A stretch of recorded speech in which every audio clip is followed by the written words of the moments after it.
Yeah. So, I mean, I think that's what I look for is how can we create these companies that are capital rich and that very much are focused on increasing capital, mostly for, whoever it is that owns it, but do so in a way that is sustainable. I mean, this whole short-term thinking that we've got ourselves trapped in, I just don't think works when we're talking about, again, the shift to knowledge-based work. When you're manufacturing widgets, sure, you might be able to put some short-term pressure on that process. It's really hard when your entire supply chain is human knowledge workers.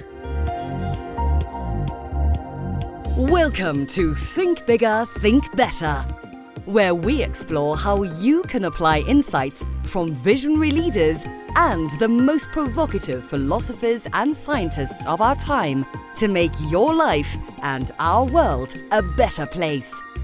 Here's your host, author and speaker, Paul Gibbons. And hi, this is Paul Gibbons. Welcome back to Think Bigger, Think Better. Today I've got an exciting doubleheader. Charlotte Blank, the Chief Behavioral Officer at Maritz, and Kelly Monahan from Accenture, who is their lead researcher on the future of work. Both are shorter interviews, so I put them together, and there will be timestamps in the show notes if you want to skip around. Behavioral science and the future of work are two elements of the subtitle of my new book, Impact. Those are two of the most discussed and most important trends in business today. The paperback version of Impact came out in September 2019, and you will find a link in the show notes, and it is available on Amazon and other online book retailers. And before the show, I owe listeners an update and something of an apology. I spent summers trying to win an event at the World Series of Poker. They say a kid with a dream. I don't talk about it much, but I've competed at international level in bridge, backgammon, and poker since a teenager. Mind sports and esports are two of my non-work passions. That effort, unsuccessful on this occasion, and finishing off Impact took up 3 solid months, and keeping up the rhythm of 2 episodes a month, or indeed any episodes, proved impossible.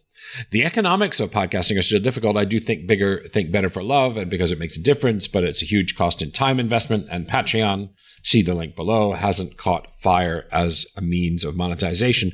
So do please, if you feel inclined, support the podcast with $2 or $5 or $10 a month on Patreon. Do check out my new book, Impact, 21st Century Change Management, Behavioral Science, Digital Transformation, and the Future of Work. I'm giving a couple of big conference talks in Vail on October 23rd, a 12-minute TED-style talk at an event called the Global Solutions Forum. And then I'm appearing as a panelist at the same on the ethics of AI, and I'm also running a session on climate change and business. Then, shortly after that, I'm off to Chicago on October 29th. I'm kicking off the keynote address at the Association of Change Management Practitioners.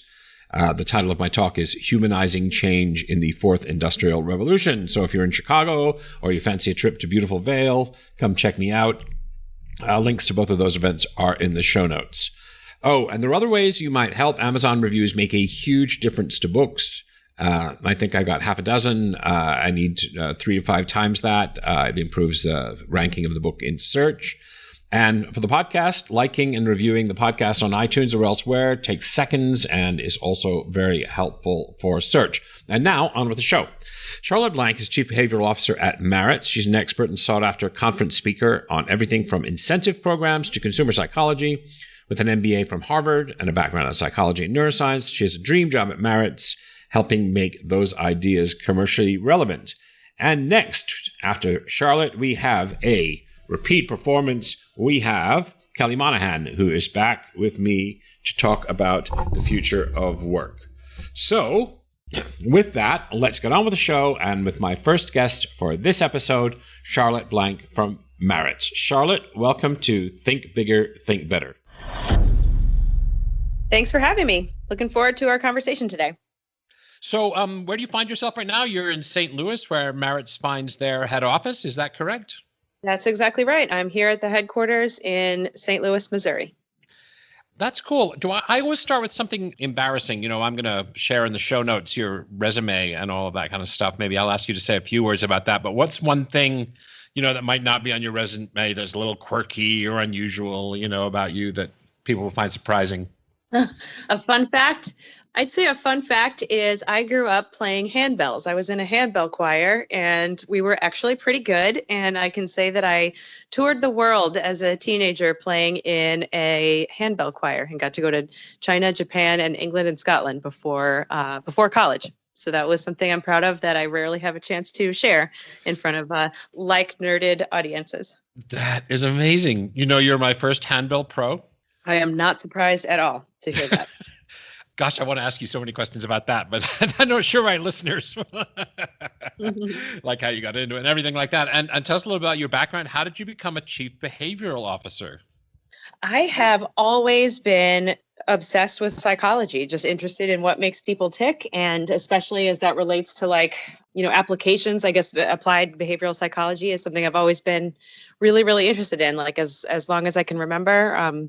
That I went into college kind of thinking I'd major in psychology, ended up studying neuroscience and behavioral biology at Emory, which was a really fascinating sort of interdisciplinary look at behavior, and went from there into a career in marketing and advertising, thinking that that was pretty much the closest you could get to applied psych in the marketplace, and did get to work on some really cool things at some big companies like Turner Broadcasting and General Motors. So really kind of was on this marketing track. I added an MBA to that experience, so I can kind of bring together the two worlds of scientific theory and business leadership. But really, Merritt's was sort of a gift from the universe. Merritt's reached out, and we're GM and Merritt's have long been partners, and we started talking. And Merritt's really is a company that's completely founded on behavioral science, and has been. We're a 125-year-old company, and have been making decisions based on science for a long time, and just kind of using different terminology for it. But it's a really great home for me and my interests of merging the science with the practice. So I came to the company to take over a group called the Merritt's Institute, which Steve Merritt's, our chairman, set up back in 2009, which to his credit, I think really says a lot about his interest in psychology. He was a psych major at Princeton many years ago. And, the company really, he has this belief that our Merritt's form of innovation is based in a better understanding of psychology. So he set up the Merritt's Institute back in 2009, which was basically like a school, like an internal education program. And so I came in 3 years ago, which was roughly, I think it was 2016 and maybe 2015, and basically evolved that work from a little less of a focus on education and a lot more focus on experimentation, so that we've been producing new insights and publishing those findings and working with scientists, professors, researchers at academic institutions who can help us design rigorous analyses and experiments. So as we've become much more of an applied behavioral science practice, the title, I guess, sort of evolved from that. It was important to Merritt's to demonstrate to the world that this is something that's so core to the value we provide and core to sort of our purpose that, of course, we would have someone with the title Chief Behavioral Officer, sort of a market signal, but also a reminder, to us in the company that behavioral science is really central to everything we do. That's excellent. And tell me this, for listeners who aren't familiar with Merritt's, could you give us the 411 on what Merritt's is about, what its mission is, what it offers to the world, so forth? Do you mind doing that? Happy to. Yeah, Merritt's is a really interesting company, and I'd be surprised if your listeners had heard the name Merritt's, but they've almost certainly, each and every one of them, been a participant in a program we run. So Merritt's is, very broadly speaking, a people and performance company. Our signature statement is the science and art of people and potential. We work for about 75-ish of the Fortune 100, so very large clients of all industries. And what we do for them depends on their needs, but basically we apply behaviorally informed approaches to motivate discretionary effort and performance of their stakeholders. So I realize that's a lot of jargon, but I'm trying to capture sort of the breadth of what we do, which is really quite broad. But Merritt's started way back 125 years ago, actually as a jewelry company. So Edward Merritt's was selling jewelry to consumers.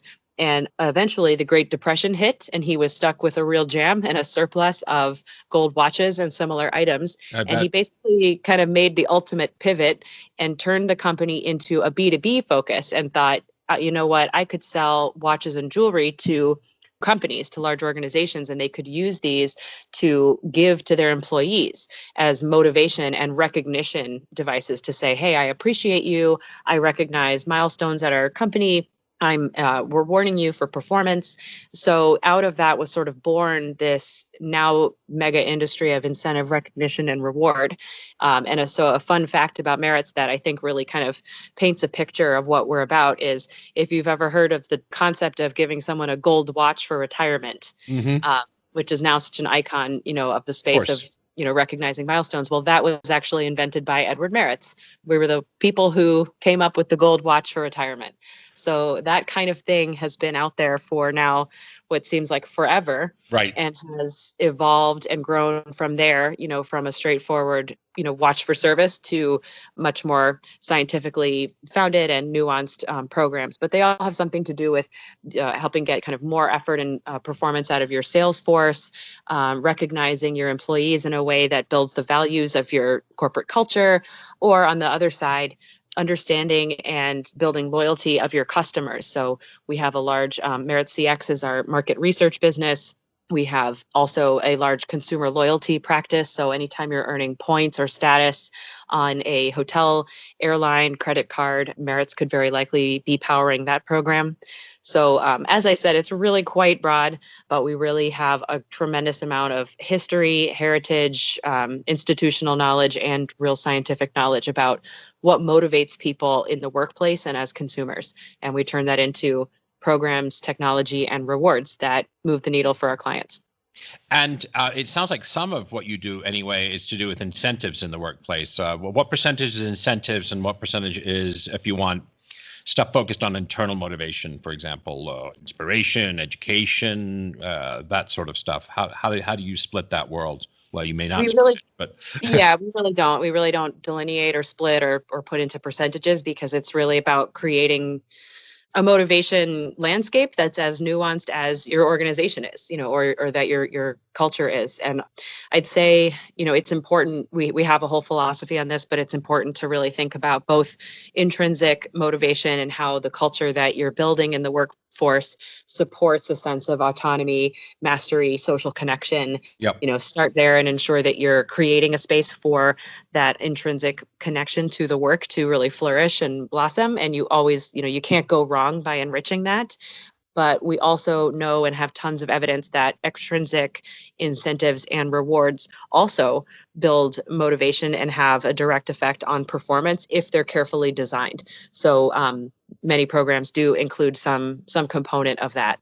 I would also add that a huge portion of our business is in the automotive space and other industries who sell through distribution partners like dealerships or wholesalers. So they're in this kind of unique situation where the manufacturer does not directly own or control the distribution channel, but they can influence them through oftentimes large-scale incentive platforms and programs. That would be kind of a core area of expertise that Merits has, and we've been really long-standing partners of many of the automotive OEMs in particular. So where you can't, if you're an OEM and you can't necessarily get in there and manage the culture of each dealership and have as much influence on intrinsic motivation as you might like to, there's a lot you can do with carefully designed cash or point-based incentive programs. Or with trips. We also have Merits Global Events is one of the largest provider of incentive travel and top performer travel experiences, which can really be kind of lifetime memorable moments that also contribute to intrinsic motivation in the long run. That's really interesting. And what percentage did you say you were in the auto industry? You were auto industry focused? I'm sure I didn't name a percentage, but it's a substantial one. Okay. All right then.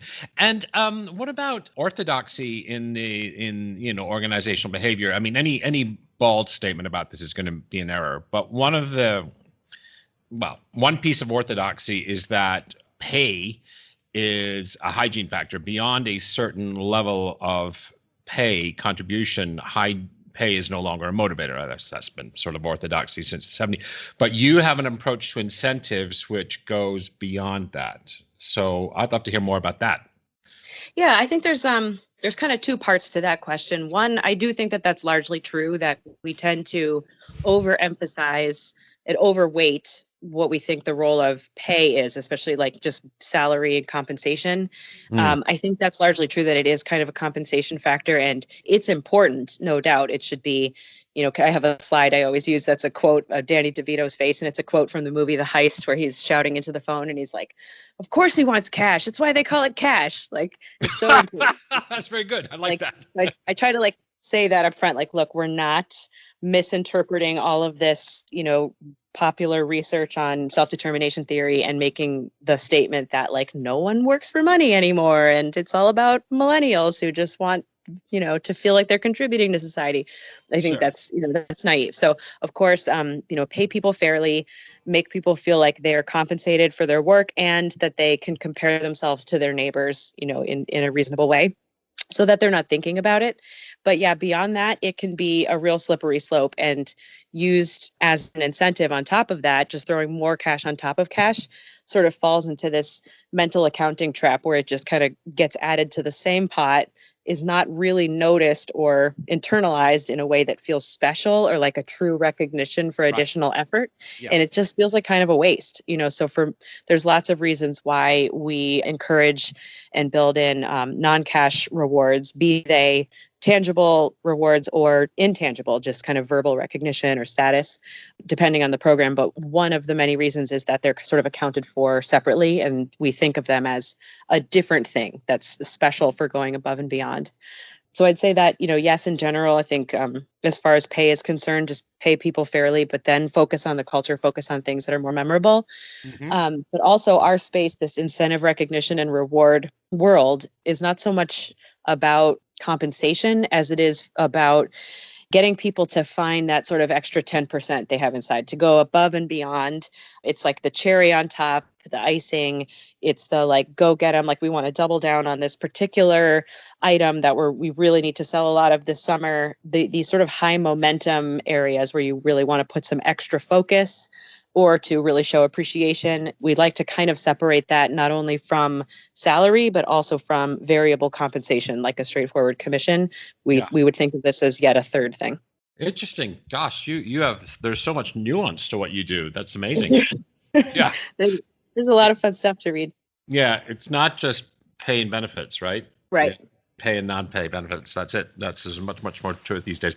Well, that's fascinating. I'm definitely not an expert in that. Now, on a more general note, is the world, I say in one of my blogs or something like that, behavioral science is the new black. And it's, why is the world going gaga for behavioral science in business right now? What's converging, or why this moment for us? Yeah, I'm seeing that too.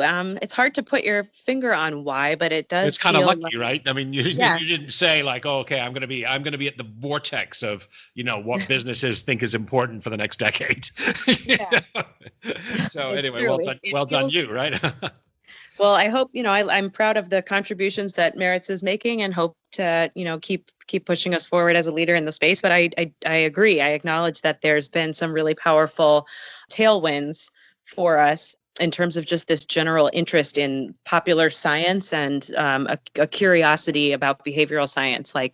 I've just noticed in the past few years, there were terms that default settings and anchoring and social proof, these kind of these cognitive biases are now being tossed around in casual conversation.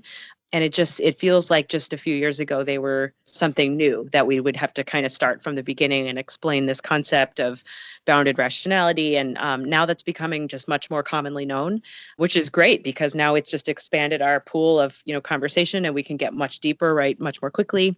But what is driving that? I mean, there's been a lot of interest in the media, the rise of TED Talks, and so many New York Times bestsellers by social psychologists who have found a way to translate and speak to a popular audience.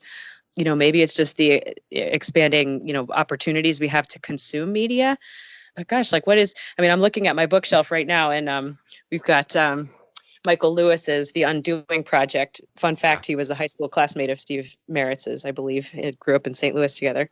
But that's so funny. I have a connection. I worked with him in the 1980s. That's funny. Really? Lewis that's also, cool. yeah. Back at great. Yeah, great book, of course, about the friendship between Kahneman and Tversky, and the story of how they kind of came to found this new space of behavioral economics. And it strikes me that, his book Moneyball before that spawned, I'm sure he wouldn't take all the credit, but he was like really just this movement toward data analytics and now like predictive analytics that Moneyball really seemed to be at the center of. So it does feel like applied behavioral science is kind of the next wave of that, like the future of business and how to understand people based on how they really behave, not just how we think they should behave if they were perfectly rational economic calculators. Yep. Yeah, that's great. And what books would you, I mean, I was obviously thinking Fast and Slow. You can't really have a conversation about this without coming to Kahneman. But what else would you recommend for the practitioner? Yeah, I'd say for my kind of basic go-tos are always Thinking Fast and Slow, Predictably Irrational, and anything by Dan Ariely. What else do we have here? Nudge, of course, which spawned a whole bunch of really powerful examples of nudge units, these government entities.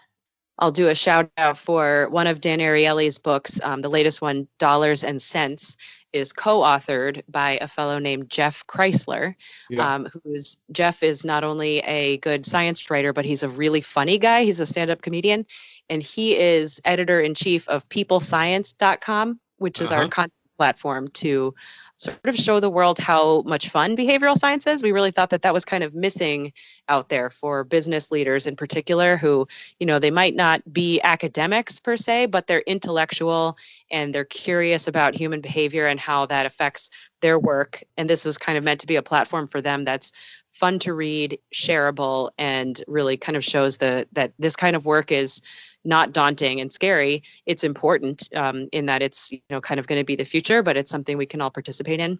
Yeah, so you don't have to be grim about it. You can take it seriously. You don't have to take yourself seriously. Yeah, and you can be part of it. So peoplescience.com is just an ongoing content platform I would recommend. And is it associated in any way with Merritt's, or are you a contributor or a blogger or something like that, or you just shout out like this is just one of your partners? Full disclosure, Merritt's is the parent company of peoplescience.com. Very, very cool. And what about conferences? Because that's obviously the way for, I just think you must be so busy right now. I don't know how often, how many conference invitations are you getting a year right now? I don't know. It must be insane. It must be insane, right? I can't imagine. It's actually a big part of our business. So Merritt's Global Events, I mentioned we actually put on something like 9,000 plus events per year, and many of them are trade shows and conventions. So we have like hundreds and hundreds of clients who are associations of, you name it, there's an association for it. So I do travel a lot to speak just at client events. And that's pretty fun because you were probably asking about behavioral science themed conferences. Yeah, I'm interested in those as well. But just yesterday, for example, I spoke to a group of thought leaders from the Association of Equipment Manufacturers, which is one of the largest professional associations in the world and a really big client of ours. So this is a group full of people who represent the Caterpillars, the John Deeres of the world, large equipment manufacturers, and they're hosting really innovative thought leadership conferences of their own and inviting people like me and of all different backgrounds to speak, and are just as interested in behavioral science as, the whatever behavioral science conference you had, kind of top of mind. So that's something that's really cool about this space is it's literally applicable to anything, because whether you're concerned about people in your business, in your organization, your customers, you would be interested in what's kind of driving their thinking and their decisions. Yeah, so I do speak a lot just at any kind of conference. But as far as the behavioral science ones are concerned, Merritt's supports one in particular that's happened the last few years in San Francisco in the fall that's called the Behavioral Science and Marketing Summit. That's put on by a brilliant young guy named Om Marwa. And it's all entirely to support his nonprofit called Take Her Back, which is an initiative to end human sex trafficking in India. So Merritt's partners with him to put on that event because it happens to be our sort of main corporate philanthropy mission as well, given that we're a big player in the travel industry. Unfortunately, that can be sort of implicit in the human trafficking world. So we try to do a big part in educating and, encouraging our partners to sign pledges and be part of this movement to fight human trafficking. So that was a really nice marriage, I think, between us and the Behavioral Science and Marketing Summit. And that's great. And he's ex-Walmart. Now he's at UCLA's. He's on my radar. I think I'm talking to him next month to do something more or less like this. That's right. I think he's always been, you'll have to check with him, but I believe he's always been an adjunct professor at UCLA. But while he had a day job, which was managing the whole behavioral science practice for Walmart. So yeah, this guy's, I don't know if he ever sleeps or what, but right. But recently he passed the torch at Walmart to his colleague, Jason Herrera, who's also a really, really smart guy. So Jason took over at Walmart so that Ohm could focus completely on Take Her Back. So a really commendable move for Ohm. But yeah, I bet he's still involved in UCLA and probably a million other things. Good for him. Yeah, he's one of these guys that, you always wonder, like, when does he sleep? Yeah. That's great. I think we've got books. I think we've got conferences. Is there any other way that people can, who are further interested, can connect with you or find out more about behavioral science or? Totally. Yeah. People Science is my main recommendation to subscribe to just learn more about the field itself and just kind of be inspired by fun examples. If you're serious and curious about experimentation, though, and that's really what my role is for the company, is to work with not only Merit's clients, it could be just interested partner organizations who want to try running experiments with their own programs to better understand and optimize them. They can work with us too. So I'm always eager to have conversations about that and our academic network of researchers. So we have the Merits Field Research Collaborative, which is the program by which we connect with some of the brightest scholars in the field of behavioral economics and social psychology. They're at universities around the world, and they're also looking to partner with us to evolve their work from the lab into the real world and see if these findings hold when you apply them to a larger scale program with more consequences, real commissions at stake. So we've been running some pretty cool experiments and are happy to do this all in a partnership, for publishable insights. So I encourage people to look into that. If they're interested, they can always reach out to me, and all of that information would be on merits.com. Oh, wow. That's amazing. So let me ask this. It sounds like you're an internal center of excellence. So you're the place where you're gathering, all of the great academic insights and all the expert practitioners from around the world. And they you kind of bring all that together to provide insights to the business. But you're also a profit center, it sounds like. You have a business advisory role as well from where you sit. I know Merit does a lot of that, but you also a profit center, behavioral science, sort of consultancy. It's a disgusting word, but. No, I wouldn't say that, because we don't decouple the behavioral science from the very core of everything Merits does. So if you were to work with Merits on a program, be it, a dealership incentive program or an annual employee meeting or a hotel loyalty program, that program would undoubtedly include, science in the base layer, because we're kind of working internally behind the scenes to ensure that that's the case, and educating employees and bringing in academic partners and the like. So any kind of business you do with Merits is grounded in behavioral science.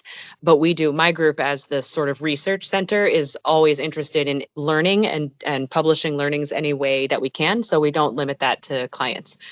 So we could also, talk about doing a pure research partnership if that was of interest to someone looking to publish the findings.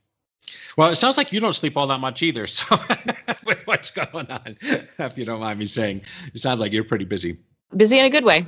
Stuff I love. Understand. No, I can tell by your by the passion and the way you describe these things that this isn't a sort of have to. This is a get to job. That's right. Yeah. Thank you. Makes Very sense. lucky. Well, that's great. Well, I want to thank you so much. I mean, I found this enlightening, and I've been reading and writing about behavioral science for 5 years, so I've learned a lot, and I'm very grateful to you. And for listeners, check out Merits, check out Charlotte Blank, check out, is it peoplescience.com? That's right. Yeah, and thank you so much for making the time to be with us today. Thank you so much. Talk soon. If you'll permit me a 10-second commercial break, Think Bigger, Think Better survives only because of the goodwill and support of its Patreon subscribers. So if you're loving the show, head over to patreon.com, Paul Gibbons, and hit that Become a Patron button. For as little as $2 a month, you get extra content, free content, can listen into recordings, and get free books. So thank you very much for your support, and back to our show. Kelly, welcome to Think Bigger, Think Better. Thank you, Paul. It's so great to be back. Good to have you. So, the future of work. What on earth is that? It's funny. I was thinking about that very question, right? I knew this was going to come up. part of the problem is there's so much noise right now in the conversation. Everyone's talking about it in a slightly different manner. But here's the way that I think about it.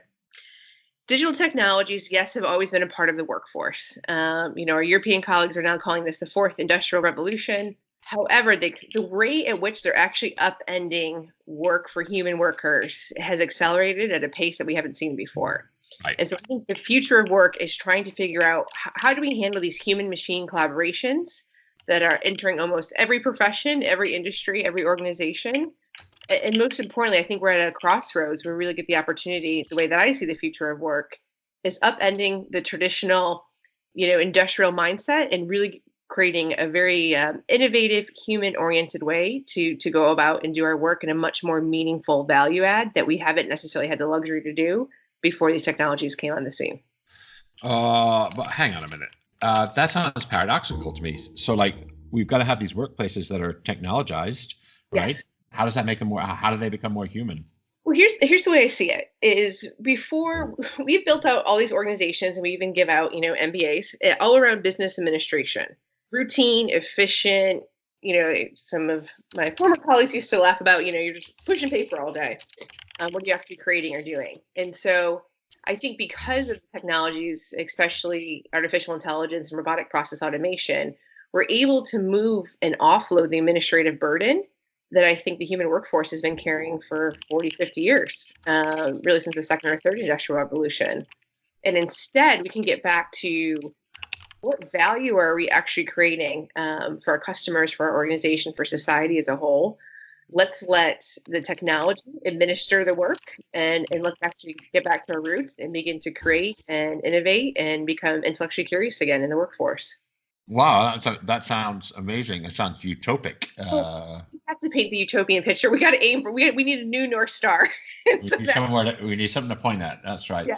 So that's interesting. So that strikes me as paradoxical because as workplaces become more roboticized or more machine learning, more AI, or whatever facet we're doing, you're saying that there's an opportunity for them to become more human. Like, wow. That is my main message, Paul. I think I'm fearful, as much as I'm painting a utopian picture, that there is a lot of technology entering the workforce and we're not asking the question, to what end?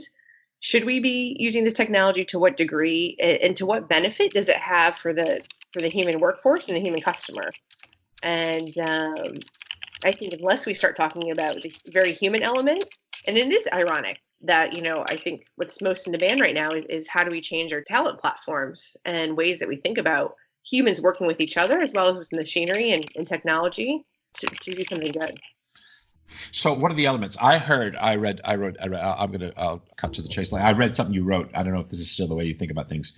There'll be changes to the workforce, the workplace, and to the nature of work. Is that still a framework that you're using to, organize your ideas around this? Yeah, because and this probably is coming a bit from my organizational behavior background and the way that we were taught to think about, I'll be curious, Paul, if you agree or disagree.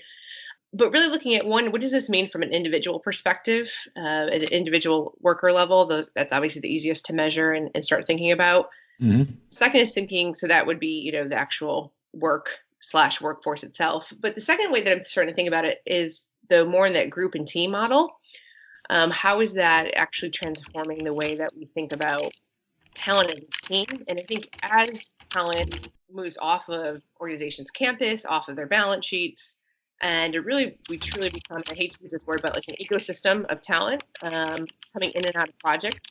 What does that mean from just the organizational commitment, identity issue? How do we think through, Amy Edmondson uses the word teaming out of Harvard. So how do we think about it at that level? And then the last level is really, and this is one of the reasons why I joined Accenture, is they're looking at it from a broader societal perspective, which starts to get into some of those more philosophical questions. But how do we actually create sustainable business models? Not ones that are necessarily, which obviously Jill is going to be part of it, but not necessarily the most digital, agile business model. Mm-hmm. So those are really the three levels I'm looking at today. Right. Okay. So that's three different than your original framework or your earlier writing. It was harder when we first started thinking about the future of work. The framework was almost too broad, where it's hard to really measure, where those three, and listen, it's going to be hard to measure the team level and societal impact, but you can still find sustainable metrics and organizational performance. But it was too hard to really measure the broader way that workplace, work, and workforce was being transformed. I think it's a great theoretical framework to start thinking about it. But as we're starting to get into operationalizing what this means, I'm kind of going back to my org behavior roots and looking at individual, group, and org level variables.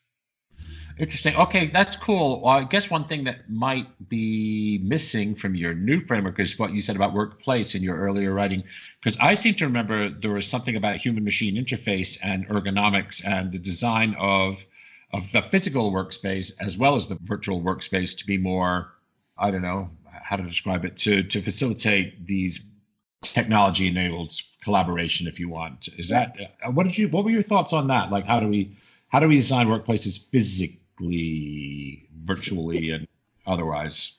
Yeah, it's funny. I was just at rework last week, and so talking nice to a couple of the colleagues over there, and I mean, they're obviously going all in on that question and that issue of how do we actually create optimal environments, again, being enabled by the digital technology without getting into creepy tracking either, but actually bringing some empirical evidence to what works in org design from a physical place perspective. So I think there's a lot of work being done in that space. I think, because the future of work is such a broad topic, you can get lost in all of the different avenues and roads to go down.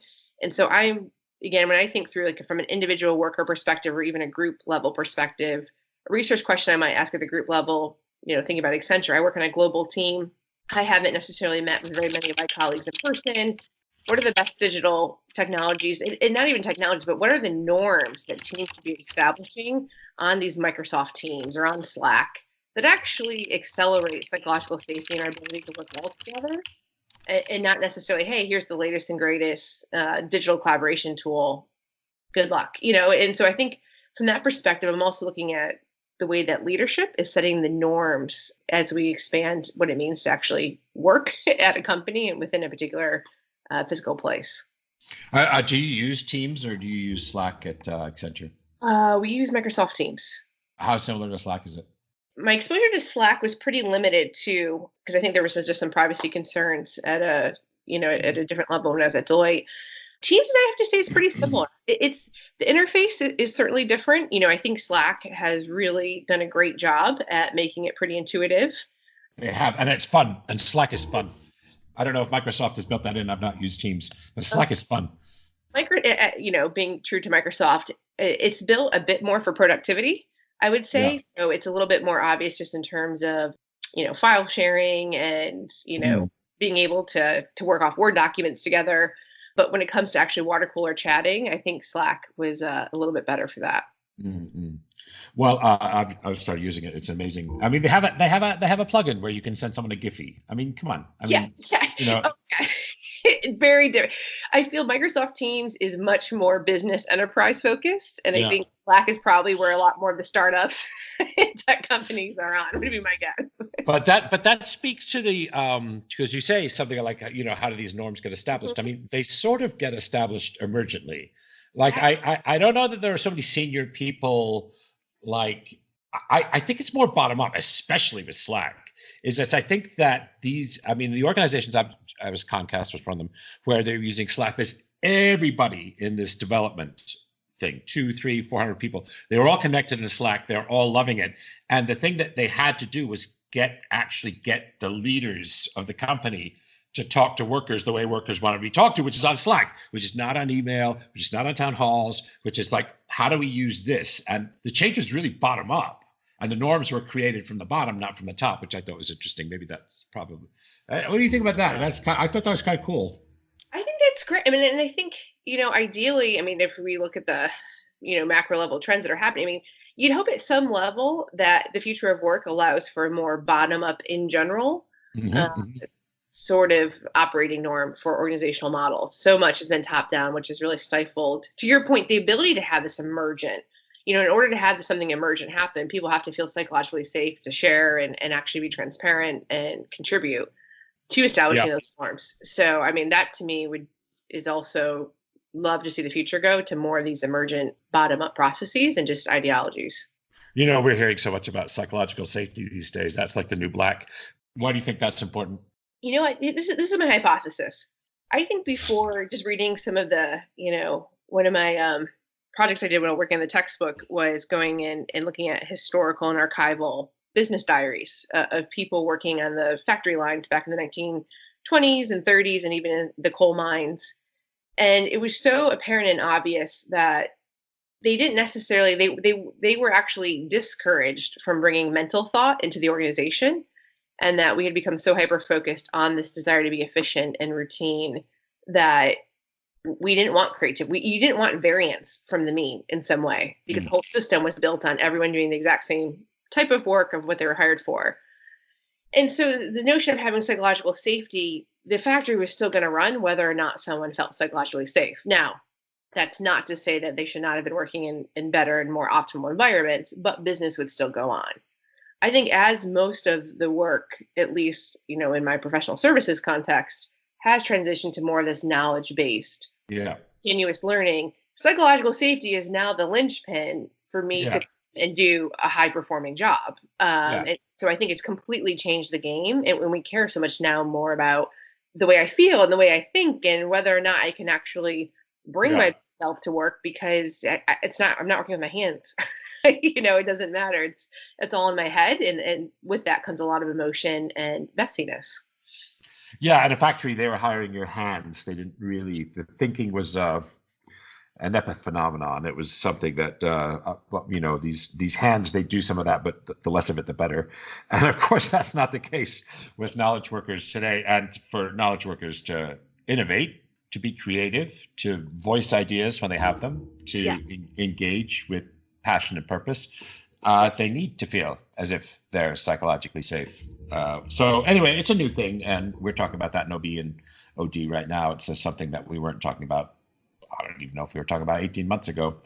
Yeah, anyway, that's good. We were talking about climate. Climate is always something that people thought they confuse it with culture, but sort of climate has an element of psychological safety in it, some of the climate models. But anyway, let me, because I don't want to take up too much of your time here. Let me think, where can we go now? So we talked about the teaming level. Sustainable business models. Yes. Wow. That's the tough exam question. That's the extra credit. Yeah. How does that work?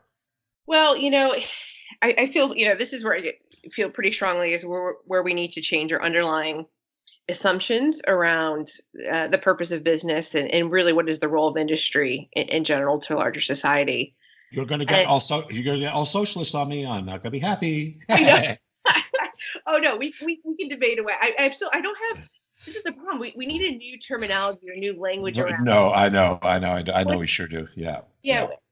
How do you have it? So, maybe it's stakeholder theory where you just have multiple stakeholders that you consider as part of your success metrics. There's actually some great work coming out of Mars Incorporated. I don't know if we talked about this last time. And they partnered with the Oxford Business School. It's called Heal Business to Heal the World, creating additional metrics for business success that are longer term focused. Again, are we making people better who are coming through our organizations? Is there a way that we can start to measure that? How about social capital, the way that we're actually, from a relational perspective with our vendors, with our customers, how is that, that's a big ask. I'll tell you why it's a big ask, because if we want organizations to be more human-centric, organizations use capital and people, right? Yes. That's a Marxist idea, but that's true in its essence before. And we have a system which is enshrined legally and culturally in the fact that capital has preference over workers, that the owners of capital have more say in the direction of the company, they have more say in how the company's run. And there have been people, there's a great book by Marjorie Kelly called The Divine Right of Capital, is like, why would capital have preference over labor? And it may be true. See, this is the interesting thing as we come into this kind of like 21st century, the utopia that we were talking about, is when you're hiring people's hands as labor, then capital is pretty important. But as you start to use things that are higher cognitive faculties of people, as you want more heads and hearts engaged in the business, then labor becomes, our humans our greatest asset. So is that going to sort of redress this imbalance in power that we have between capital and labor thing. But it is enshrined in law. I mean, it's enshrined in company law in the US and the UK or something like that, the rights of various things. So the revolution that you and I are talking about, sustainable business models and a sort of an upending of the importance of labor in organizations or something like that, are something that might take a while. And I think we need more examples. So like the company I study a lot is Mars Incorporated. They're private, so they're not really tied to the same shareholder. They don't have to worry about what the guys on Wall Street think. No, but who's really making some headroads is Unilever. I mean, they've stopped the quarterly earning calls. The CEO has gone all in on sustainable metrics as opposed to just shareholder wealth metrics. And I mean, so far, he's the bomb. Yeah, and he almost got taken over by Warren Buffett. Yeah, no, their goal, Unilever. I did some work for Unilever like 5 years ago, and their goal was, I designed a big management development program for them. Their big goal was double revenue and halve their environmental footprint. Yes. Double revenue and halve their environmental footprint. And like, who says that? Who says that? And this is, for American listeners, that's Procter & Gamble, right? So they're a big ass company over there. Yep. So that guy's awesome. Paul Pullman. He's the best. Yeah. So, I mean, I think that's what I look for is how can we create these companies that are capital rich and that very much are focused on increasing capital, mostly for, whoever it is that owns it, for their shareholders or private investors, but do so in a way that is sustainable. I mean, because it's just this whole short-term thinking that we've got ourselves trapped in. I just don't think works when we're talking about, again, the shift to knowledge-based work. When you're manufacturing widgets, sure, you might be able to put some short-term pressure on that process. It's really hard when your entire supply chain is human knowledge workers. It is. So what are the forces? So if I think the legal structures of corporations are conservative, Wall Street is conservative, right? Wall Street's only interested in things like engagement or the human experience at work insofar as it drives quarterly revenue, right? Correct. So it's a means to an end. You probably studied some philosophy back in the day. Something like Kant said, never use people as a means to an end. Treat them as ends in themselves. So, we have a system which treats people as means to an end, the end of which is profit and wealth, and humans are the means by which we achieve that, which to my thinking is ass backwards. Why would you design a world that way? But anyway, that's the way the world is designed right now.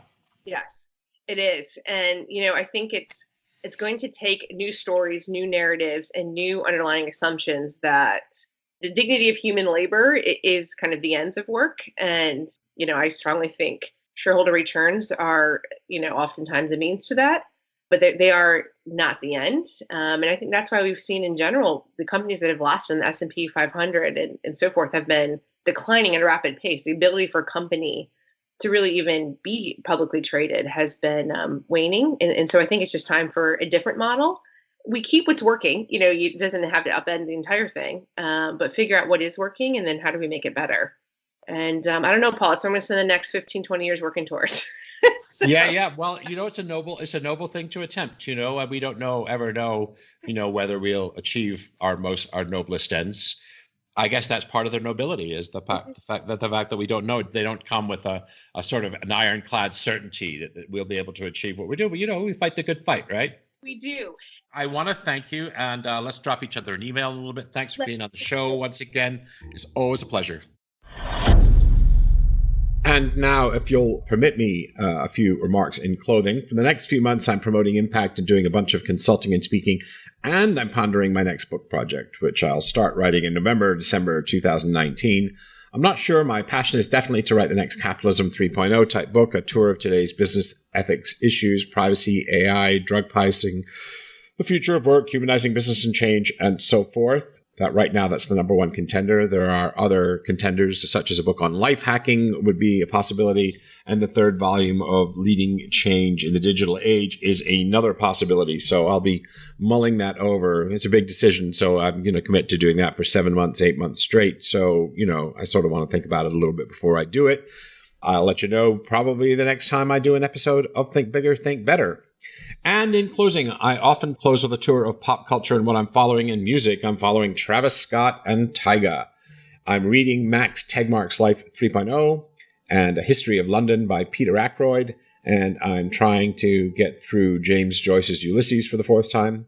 It's amazing to me that something I love so much when I read it is so hard to pick up. It is a very difficult book. In the TV world, I've just finished season 3 of The Tunnel, an amazing Anglo-French drama. Money Heist, a Spanish show, was again, I think, one of the best shows of 2019. It was extraordinarily fun, and as is season 3 of Goliath on Amazon. So those are my 3 just finished amazing shows for 2019. And on the podcast front, I'm mostly listening these days to Sam Harris and Hardcore History. Both are amazing. Both are best in class. And listening to Sam Harris and sharing some of his insights has provoked, lengthy discussions on Facebook and LinkedIn because he's a controversial character. I find I'm in agreement with much, if not everything, of what he says, but he's tarred, and I think somewhat unfairly, with saying being an apologist for far-right neocon dark web views, and I don't find that. And certainly, I agree with one of Sam Harris's main sort of values is that nothing should be off limits. Everything should be discussable. Sunlight, as I often say, is the best disinfectant. And he's willing to bring on his show controversial guests, even when he disagrees with them vehemently himself, for the purpose of, having rational and reasoned discussions about issues that matter. So I'm enjoying Sam Harris, and Hardcore History is something that I just wish I wouldn't. I hated history in high school, and if I had something, my teachers were at all as engaging as the dude, I think his name is Carlin, on Hardcore History, that wouldn't have been the case. So that's all for now. Thanks for listening, and I will see you next time. To celebrate the launch of the show, and to thank you all for listening, I'm going to be giving away books. Lots and lots of books. All you have to do is leave a review in iTunes. We're going to raffle off a book every single week for 12 weeks. So head on over to paulgibbons.net/iTunes to get easy-to-follow directions and let me know the title of your review to make sure that you're entered to win. Thank you. Thanks for listening to this episode of Think Bigger, Think Better. Great ideas are great, but this isn't gospel. Share your critical thinking in the comments. Where do I disagree? What insights were most powerful? If you got value, don't forget to share the value by sharing the podcast. Finally, to get information on book and blog releases and new video content, head over to paulgibbons.net and join the community of thinkers talking about using science and philosophy to make our world a better place.